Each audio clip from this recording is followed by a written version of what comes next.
I have another speaker, a special guest tonight. He's been with us this evening. Matter of fact, he's been with us in our campaign for quite a few years. And you may have met him because he's been around here this evening.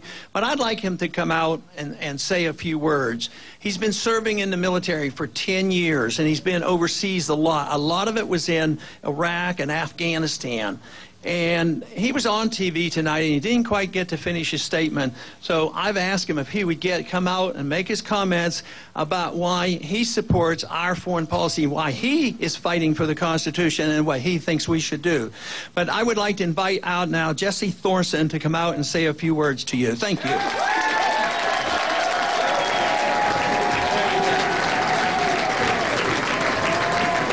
How about Ron Paul?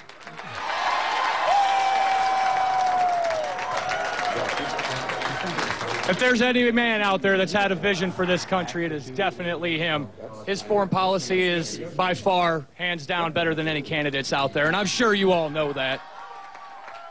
We don't need to be picking fights overseas, and I think everybody else knows that too. I'm flabbergasted right now. This is an incredible moment for me. I can't believe it. It's like meeting a rock star.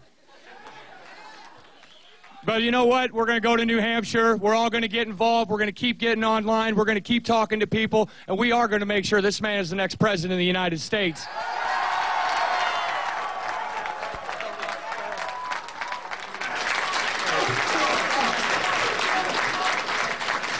Thank you very much. That is a powerful message. And once again, we all know where the active military people send their money when they're campaigning. They send it to our campaign for liberty, our campaign for the Constitution, our campaign for liberty of government, our campaign for personal liberty and privacy, and a wise foreign policy. The most important thing we have to remember is we want to have influence in the world. That's very important. We want to be active in the world. We want to talk to people and work to people, trade with people, and be friends with people. But what we need to realize is our ways. You know, there's people who say that we are an exceptional nation, and we certainly are and have been, but we're slipping. But this idea that our exceptionalism out of desperation say that we are so exceptional, what we must do is prove it to the world. We have to send our troops around the world and force it down their throats. If they don't do it, we'll, invade them and occupy them and force election on them.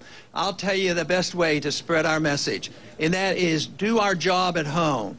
Preserve our liberties at home. Provide the free market, have a sound currency, balance the budget, set an example, and get the rest of the world to emulate us. That is the road to peace and prosperity. Thank you very much.